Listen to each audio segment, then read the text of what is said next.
ভাবছিলাম কি শিব ঠাকুরের তো 3টে চোখ, আমাদের 3টে চোখ নেই কেন? আচ্ছা এদিকে বলছি, শোন, শিবেরও 3টে চোখ আছে, আমাদেরও 3টে চোখ আছে, কিন্তু সেটা তুই দেখতে পাচ্ছিস না, কারণ তোর কপালের মধ্যে লুকিয়ে আছে। তুই এক কাজ কর, এই চিনিটা নে, বারবার কপালে ঘষ, দেখবি আস্তে আস্তে চোখটা বেরিয়ে আসছে।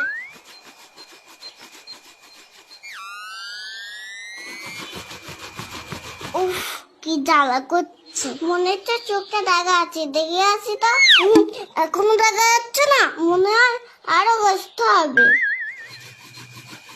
কোন কোন জায়গায় ব্যথা গো বান্ধবী ললিতা, কোন কোন জায়গায় ব্যথা গো বান্ধবী ললিতা।